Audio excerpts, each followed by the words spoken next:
What's up? Today on People Now, a new teaser trailer just dropped for Stranger Things Season 3, and we've got the deets. Stars on the carpet for Bumblebee are telling us who they think should host the Oscars after Kevin Hart stepped down. A rare Demi Lovato sighting and smooching a new man. We'll tell you what we know. Jennifer Aniston is opening up about her past marriages and why she thinks they were successful even though they didn't work out. And we are joined live by the sassy Stassi Schroeder from Vanderpump Rules, talking about the new season and her new beau. It's live today on People Now. Let's go. Ooh.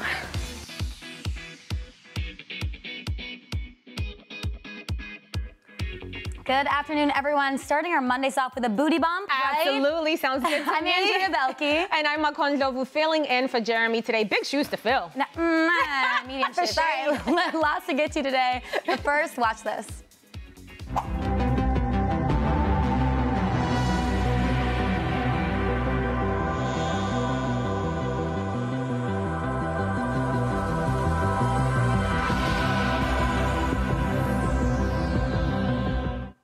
So exciting. Listen up, Stranger Things fans. Netflix dropped a new teaser for Stranger Things 3 on the show's social media on Sunday night. And now we know the names of each of the season's 8 episodes. You can see them in this teaser. They include The Mallrats, The Case of the Missing Lifeguard, even an episode called The Bite. I like that one. I like it. Fans are so excited to get back to Hawkins, Indiana. And based on these titles and a promo teaser released in July, looks like many of the season's events might take place at the town's new Starcourt Mall, very 80s. In that teaser trailer, we even got a glimpse of Steve working at the mall's Chips Ahoy ice cream shop. And now that we know the third season's finale is titled The Battle of Starcourt, definitely sounds like something major is going down there.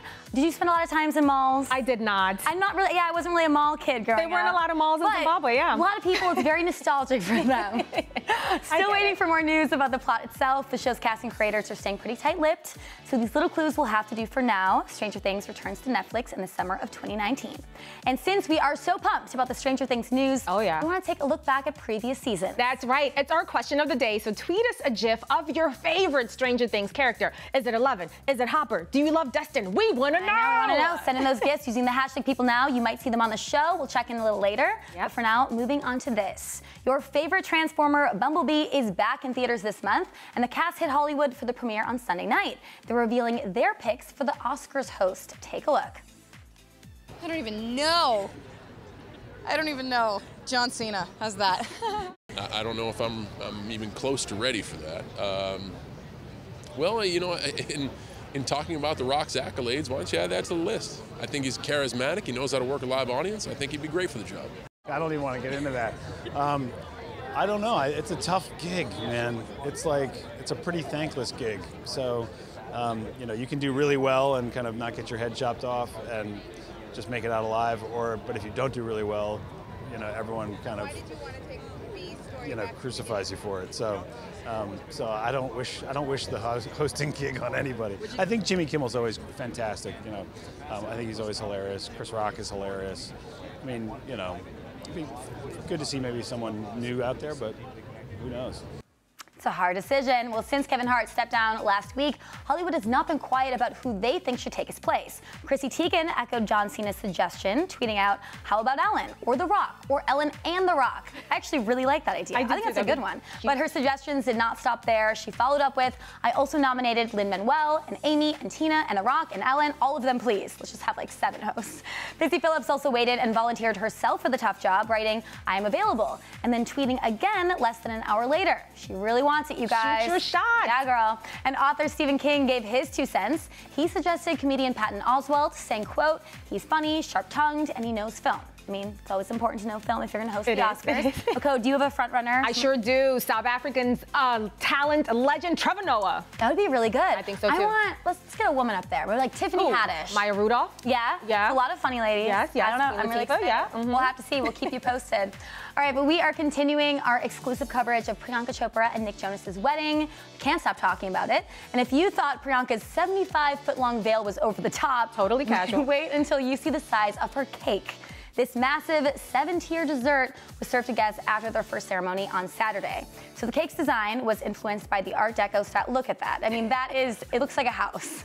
It was influenced by the Art Deco style of the palace where the wedding took place, and the couple's wedding planners even incorporated a romantic visual of the couple on the crest. Now, the cake was so big, they had to use a sword-like knife to slice into their cake. Obsessed. Maybe your cake is a little too big if you have to use a sword. I don't know. But friends and family cheered them on as they laughed as they struggled to make the first cut.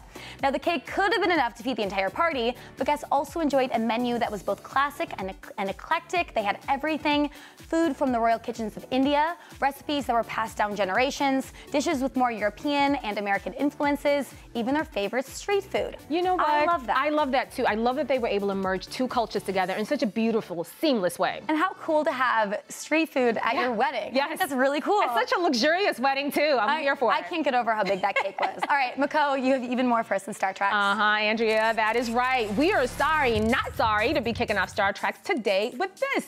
Demi Lovato looked confident on Saturday as she grabbed dinner with fashion designer Henry Levy. They hit up Nobu in Los Angeles and even shared a smooch outside of the restaurant. And they had a lot to celebrate. Lovato was nominated for a Grammy on Friday for her duet with Christina Aguilera, Fall in Line. You go, girl. This comes after Lovato wrapped up a stint in rehab in November following an overdose in July. Now, a source told People that after rehab, Lovato, quote, looks really good and is a great mood. And she also seems happy about being out and about, but her focus is definitely still on her recovery. A Lovato friend told People that Henry is someone Demi met years ago who has, quote, been helping Demi stay on the right path. Another insider previously told People that Henry is kind of an eccentric guy, but sweet. Demi won't be bored with him. He is very creative and passionate about life, and she seems to be on the right track. In December, Lovato was glowing as she snapped a selfie after a workout. I wish I looked that good after a workout. Same. She captioned the pic, sweaty, messy jiu-jitsu hair, and included the hashtag never give up. What a sweet and important message.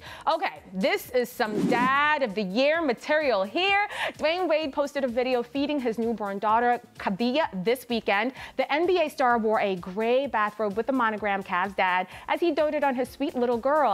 Wade is already a dad to 3 kids from his previous relationships, but this is his first child with wife actress Gabrielle Union. Back in November, Union faced online criticism after posing in a hospital gown after welcoming baby Cav via surrogate. Wade told Oprah in an interview that he was irritated by those choosing to dwell on the surrogacy and not the exciting baby news, even revealing that the most hurtful part was when people were asking, why is she acting that she just had a baby? Now, recently, Union was shamed on her Instagram for kissing her baby on the mouth, but she clapped back at her haters in the classiest way, commenting on the post in part, Cav is healthy and I don't even touch her without washing and sanitizing myself and everything and everyone that comes into contact with her.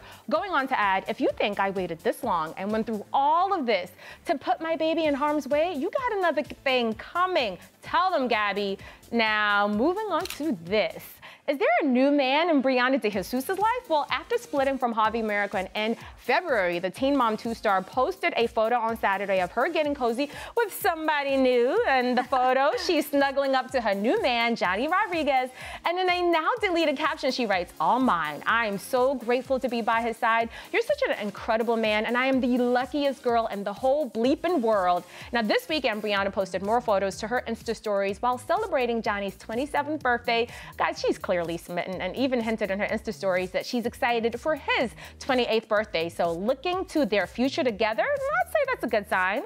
Briana and her ex, Javi Mariquin, were together from October 2017 to February 2018, and the pair split after Javi, who wanted to move and live in with him in Delaware, now proposed to her off camera. But it looks like she's bouncing back just fine, right? Don't you say so? And those are your Star Treks for today. All right, stay with us. Haley Baldwin is taking a lie detector test. Find out what she revealed. It's juicy. Plus, we're live with Vanderpump Rules star Stassi Schroeder. Always love when she stops by. We'll get all the dirt on the new season in just a bit.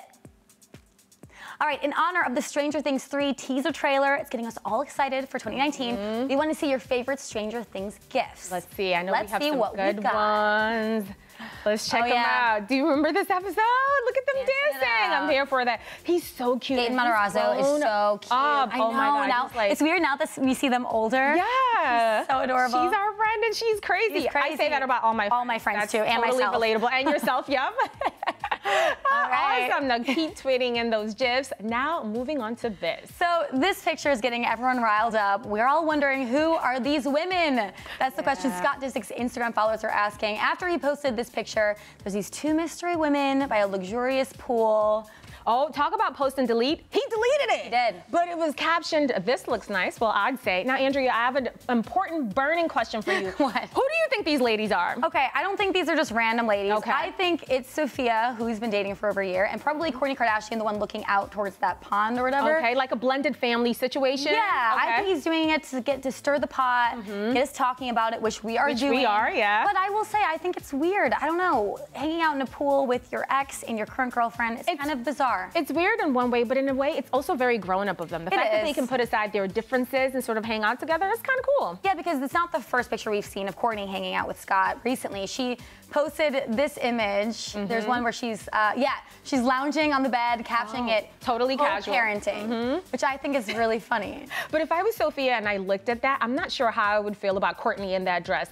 Because, man, she looks blazing hot. She looks so good there. Yeah. I mean, do you think it's appropriate, Mako? I mean, if I was Sophia, no. But I get it. They're a blended family. That's how the Kardashians are. Everyone is always together. You know what? Maybe she's just going out. Yeah. I don't think they're actually hanging out with her in that dress the whole time. I don't know. I can't get over how hot she looks. How many kids does she have? Yeah, there's 3 kids. This is the thing, though. So Scott is obviously no angel, and with everything he's done in the past, I think she can post whatever she wants. This is true. Yeah. This is true. And the whole family still loves him, so that's a good sign. Yeah, she also posted this from a Thanksgiving family vacation, which I think is really cute. And she wrote, "I woke up this morning in a bed with my children in the same house as my sisters, my brothers, the father of my kids, my mommy, grandma, nieces, and nephews. I feel beyond grateful." Look at how big those kids have gotten. I mean, you know. see how quickly time flies, and I just love that they're putting aside their differences, and it's all about the gift. Well, divorce can be very stressful for kids, so I think it's great that they're spending time together.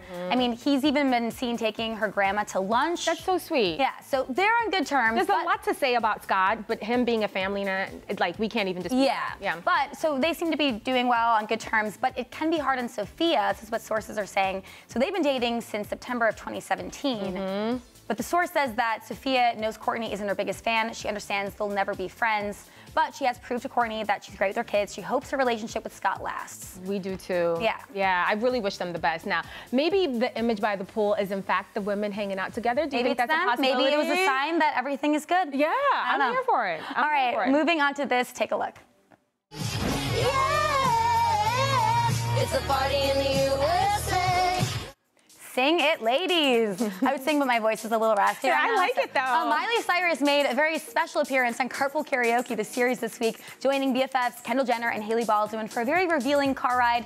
There was even a lie detector test involved, you guys. Those are my favorite type of things. Okay, so what was the most shocking thing that we learned? Get this, Andrea. Miley bullied Hailey when they were younger. I didn't see that coming. So here's the deal. Miley was friends with Hailey's sister, and the two of them would lock her out of the room and, quote, be evil when she tried to play with them. Isn't that just what goes down when you're kids? It sure is. Like, especially the little sister, like, that's what happened. But Hailey says Miley was the biggest troll. Actually jokes that Miley prepared her to be in the entertainment industry, which makes sense. She's married to Justin Bieber. You're going to have so many trolls. Yeah. I'm glad that there's no bad blood with them now. Yeah, I agree. Now, one of the funniest moments from the carpool was when Kendall asked if Justin thinks Hailey is cool. And Hailey said, of course. But the lie detector test said that was a lie. Hailey said, I promise you he does. One of you might be lying, though. I don't know. I don't always trust lie detectors. I've done a lot of research online. What did you find out? You can trick lie detectors. They're not always accurate. So you're saying that perhaps he doesn't like Kendall? Is that what you're saying? I don't know. Oh. Yeah. Hailey also admitted to snooping on her significant other's cell phone. She didn't say if it was Justin or if one of us was a different ex. Yeah. But I don't know, snooping on your man's phone. What do you think, Mako? I definitely do it. I've done it You before. do it? Really? Yeah, Even though you get absolutely. married? Yeah, absolutely. Wow. Listen, you know that there's something you want to find out and you're nervous, just confirm it by I think snooping. when you start snooping, it's a bad sign. That's just why I say, I don't know. Yeah. All right, Carpool Karaoke, the series, is available on Apple TV now, so check that out. All right. Moving on to this, Jennifer Aniston is opening up about her past marriages to Brad Pitt and Justin Theroux. And she says just because they didn't last doesn't mean they weren't successful. I love that. The dumpling actress tells Elle magazine, I don't feel a void. I really don't. My marriages, they've been very successful in my personal opinion. And when they came to an end, it was a choice that was made because we chose to be happy. And sometimes happiness doesn't exist within that arrangement anymore. How honest and raw is that? I love that she said that. Yeah, I do too. I think it's a different look at relationships and marriage and everything. She also said says to stay in a marriage based on fear feels like you're doing your life a disservice. Yeah. Which I guess I agree. You only have one life. That's if you're not happy, true. move on. And Jennifer and Justin split in February after 2.5 years of marriage, 7 years as a couple, and she was married to Brad Pitt from 2000 to 2005. I'm curious if those two are going to get back together. No, been there, done that, wrote the book, move on. And now she also answered the question about whether she sees children in her future, telling Elle, some people are just built to be wives and have babies, but I don't know how naturally that comes to me. She adds, who knows what the future holds in terms of a child in a partnership. With science and miracles, we can do things at different times than we used to be able to. So she's not entirely shutting the door, so that might be a possibility one day. She does say married with children sounds like a very romantic idea, saying it's a very storybook idea. I mean, I understand it. I think for some people it definitely works. Yeah. She says it's powerful, it's incredible, it's admirable, even enviable, but everyone's path is different. Yeah. So those were her words, and I actually agree with that. Totally spinning that whole notion of poor Jen. It's like, go Jen. A lot of people say that. They like, feel bad for her because she doesn't have kids, but what if she doesn't? She's happy, living her best life, so go Jen. I know, go Jen. All right, switching gears here completely. Take a look at this. My whole body just had a reaction. I couldn't breathe. She's been savagely beaten. This is real life murder here. So intense. In 1980, 16-year-old Joyce McLain went missing after an evening jog. Now, 2 days later, her body was found partially clad and beaten in the woods behind the high school in East Millinocket, Maine. Her case is the focus of this week's People magazine Investigates. People senior editor Alicia Dennis breaks down why the first suspect was a dead end for investigators, even though he found her body. Maine State Police are focused on their only suspect for the murder of 16-year-old Joyce McLain, the young man who found her body, Peter Larley. Since he'd found her body, it made sense that he would have known something about what was going on that night, they thought. But he did pass a polygraph, and they were able to confirm his alibi, and so very quickly they had run out of suspects. Now, with no other suspects, the case went cold early on, but Joyce's mother never gave up hope. Pat McLain keeps a candle which is lit in her window. It's a symbol of her undying love for Joyce and a determination to find her daughter's killer. She would never let anyone forget this case, and she banded together with the community to raise money. She raised over $20,000 to have her daughter's body exhumed and to have the DNA tested privately with a forensic and pathologist to see if they could find the killer. So another man became the primary suspect in the case, Philip Scott Fournier. Yeah, police interviewed him more than 20 times, but a strange coincidence kept him out of jail. On the night of her murder, he stole an oil tanker truck and wrecked it. It flipped over, and he was immediately hospitalized and had massive brain trauma and injuries. So whenever police questioned him about the murder, they really couldn't rely on what he remembered because he had had, you know, such an injury that was extensive. Do investigators find the murderer? You can find out when People magazine Investigates airs on Investigation Discovery Monday night at 10 Eastern. It's good. Jax told everybody to go to a bar and get drinks. So I had to wait for Jax to propose, only to redirect everyone to Jax and Brittany's apartment. Then when Brittany posted a photo of the ring, look. You posted it. I had to make sure that everybody was liking and commenting on the photo so she wouldn't get suspicious. And on top of that, I had to make sure that there was the arrival of our VIP guest. Okay, so this is where it all happens, is it? Cottage cheese ceilings? Where am I? And the hostess with the mostest is here, Stassi Schroeder from Vanderpump Rules. Welcome. Nice to see you. Thank you. Good How's it going? Really good. Now, I know you're a self-proclaimed murder aficionado. Yeah, I love that I just came in from that. Yeah, we just saw the preview. Did you do that for me? Yeah, I did. Why do you like murder and crime docs so much? Because I do too. Everyone does. I think it's now like a basic bitch thing. Like everyone likes murder shows. Like it's the IG true. channel, all women who kill, women who want to kill. I always wonder what it says about us, but I think it's just, we're just interested. Yeah, we're not like you know thinking what I mean? about it. I mean, sometimes I think about it though. So fine.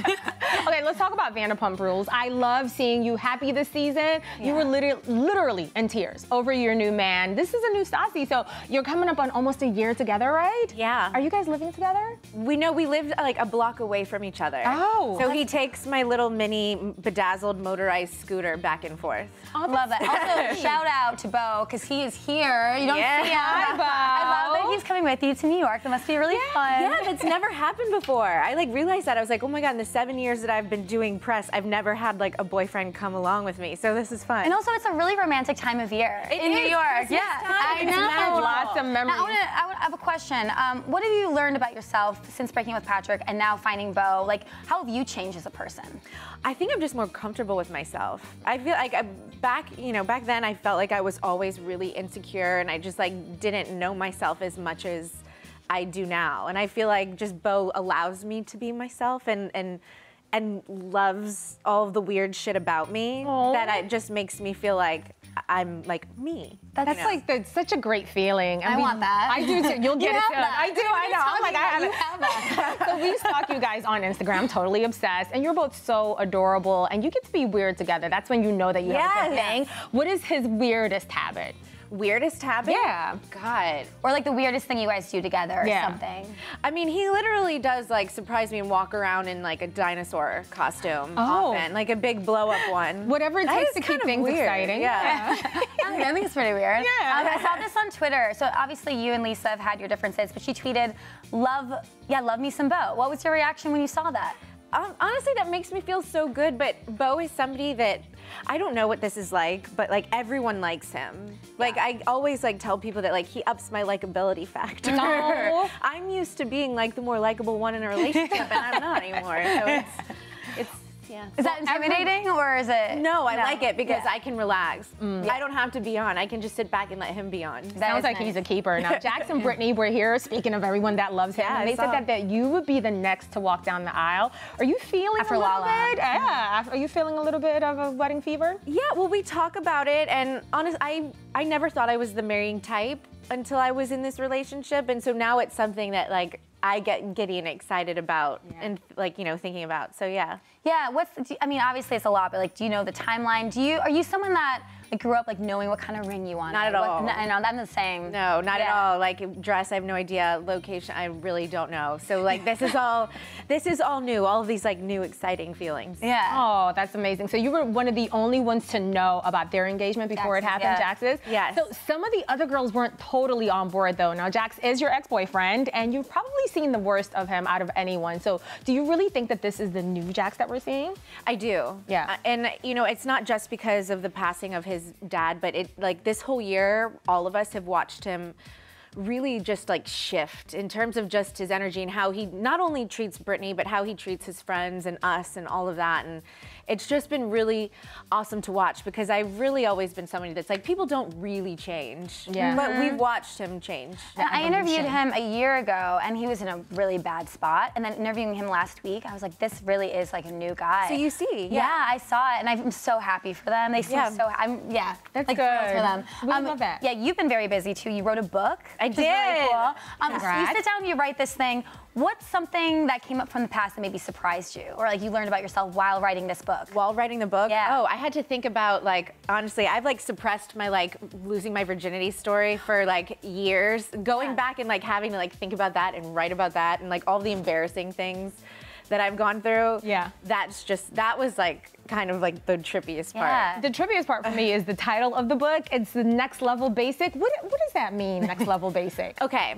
so I'm so sick of everybody saying that like being a basic bitch is a bad thing. I thought it was. I don't think it is. Okay, Like, I embrace explain. all of those. Like I love wine nights and like watching Bachelor reruns or like sitting around and just talking about basic bitch shit that like, why is it bad? Like it's fun and it's comfortable. So being basic, being boring is good.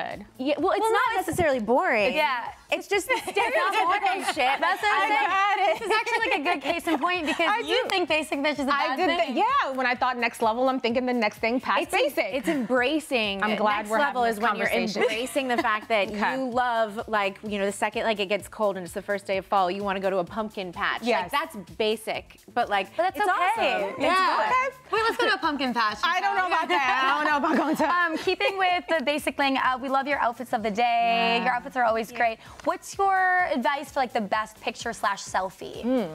Oh, really? Honestly, I like just do like the in the mirror photo because it just like elongates you and tricks people into like making them think you're a supermodel. When like really no, it's like a fun mirror. Like Now, do you look into the camera or do you look at the mirror? Because I'm always confused I look into the camera. You look into the camera, okay. Do you see what I look like? I see.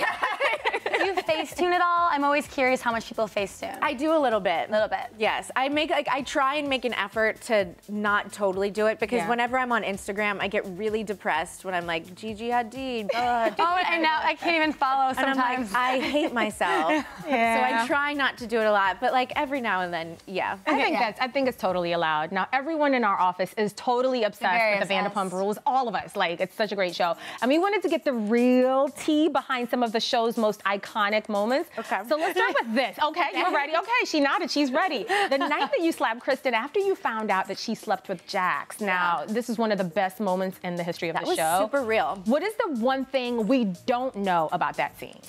Right after that happened, I ran off, like super scared that she had pulled my hair extensions out and just started sobbing to the point where like one of my producers had to literally like rock me like a newborn baby. Aww. I will never forget that. Yeah. I was like, hair extensions, I slapped my friend. I'm done for.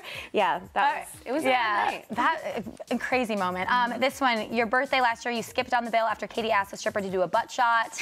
Right? We watched you swimming down the street. Tell us something we don't know about that night. Okay, about that night, well, let's see. There was a ranch fountain that like not a lot of people got to see. There was like a full-blown ranch dressing fountain. I did end up paying for it. So I will say that. That's good. That's good tea. Thank you for that. Stassi, thank you so much for stopping by. Congrats on everything. Thank you. Your book, the bow seems amazing. Hi, Bo. Yeah, hi, Bo. Vanderpump Rules airs. There's new episodes every Monday night on Bravo. This is Jennifer Lawrence in People. This is Jennifer photobombing Taylor Swift and Sarah Jessica Parker and Liam Hemsworth, proving that while we all love the fashion of the red carpet, it's people who steal the show. People. The details make the story. All right, guys. Very sadly, 2018 is coming to an end, and People is counting down the year's hottest trends. Okay. Here are 4 you do not want to miss. All right, the kicking floss. it up. Yes. This dance move totally defined 2018. Oh my God. Do you know how to do this dance? I did learn eventually. I was trying not to learn for the longest time because whenever these dance moves are a fad, I want to try to like not. Okay, I don't know if I can do it sitting. Okay, can you do one sitting? Can we get a shot of Andrea doing a sitting? I live for these moments. Look at that. This is great TV. Yeah, this is really bad. Yes. Anyway, celebrities gave it their best shot. Yeah. I don't know if you saw this amazing video from The Good Place. The cast actually taught Ted Danson. I saw this video. By the way, shout out to Ted Danson because I don't know, he's pretty up there in age, but look at him trying new things, learning the dance, getting that hip action going. That's pretty good. Wait, Nicole, can you do it? I absolutely cannot. No, I can't. I know. You know, it's not the easy. Once you have it's difficult kind of in your body. It is. It is. But that's not the only thing that completely took over this year. Whew, it was all about this one thing. This video game, Fortnite, everybody, that everyone is playing, and it's driving parents and our studio and our team in the studio totally, absolutely insane. Everyone loves it. And if you're looking for a reason to start playing, hey, by the way, do you play Fortnite? No, I don't like video games because I'm bad at them. But there are people in the studio. Some of our crew is like, oh my God, they love Fortnite. Yes, but I can appreciate it. I can too, and it's I can tell it's a lot of fun. But another reason that you may want to play it though is that you might just meet a celeb. Jonas tweeted out his username. Get this username, guys. It's crackpig8153. So keep your eye out. That's pretty simple. That might just be a Joe bro. I need to look into this. You can join him and play with him on Fortnite. Yeah. Why is that his username? That's my question. Cracked pig. Cracked with pig. His numbers. Yeah. Questions we want to know. You should tweet him and find out. Okay. But I probably won't. All right. This year was all about self-care. Yeah. So our next trend is jade rollers. Oh, now, it's pretty simple. Polished stone that promises to help tone and depuff skin, even make fine lines disappear. Oh, I love that. Now, my question is, do they really work? I've seen a lot of celebrities swear by this, and actually, I'm going to South Africa, and one of my friends asked me to bring her a jade roller. That's the only thing she wants from the United States is a jade roller. I mean, I don't know if they, I guess apparently they work. Yeah. It's the secret behind Victoria Beckham's beauty regimen and a crucial part in keeping Alicia Keys' skin flawless as she goes makeup free. Yeah. How do you feel about makeup free? I love it. I mean, I think she has a little bit of tint. You think so? Just a little tint to just give her a little bit of shine. But makeup free is totally fine. You can't wear makeup all the time. Yeah, when I leave here, I'm makeup free, but I don't know if I can do the show. Well, when you have a face like this, I mean, you can just walk away. Thank you. But last but certainly not least, as we leave 2018 behind us, we also leave behind the color of the year, purple. Purple rain, darling. Yeah. Look at that. We saw it all over the red carpet this year. We saw Salma Hayek. We saw Vanessa Hudgens, Mindy Kaling. They all rocked it like pros, and boy, did they look amazing. I love it. Are you a fan of the dark purple, the light purple? I love, purple to me screams royalty, so whenever I see it on the carpet, and I think it's the one color that looks good on all skin tones. Yeah, I think they look amazing. Yeah. All right, this makes way for Pantone's 2019 color of the year, Living Coral, which they call animating and life affirming. Oh, are you a fan of coral? I am a fan of coral. I love the pinkish oranges color. I just love bright color, as you can tell. I love bright color. All right, well, there you Bright have it, color. fads of 2018. We'll see what 2019 brings. So excited. All right, Ready. coming up tomorrow, we'll have Dan Bukatinsky, star of Second Act, talking all about working with J-Lo and so much more. Just saw that movie, and it's amazing. Yeah. Plus, Kate and Pippa's apartment is on the market. What? Imogen Lloyd Webber will be here with all the details, so Let's make buy sure it. to tune in. Yeah, Yeah, because we can totally afford that. Yeah, we can. Move in together. Indeed. Thank you so much for watching. And for now, we leave you with one last thing from Sophie Simmons. Bye, guys. See you tomorrow. Hi, I'm Sophie Simmons, and this is One Last Thing. My last splurge, I bought an off-white crossbody bag. The last thing that made me laugh, Trevor Noah's special on Netflix. Just watched it last night, it's very funny. The last concert I attended was, I think, the Village People with my mom at the Hollywood Bowl. It was really fun.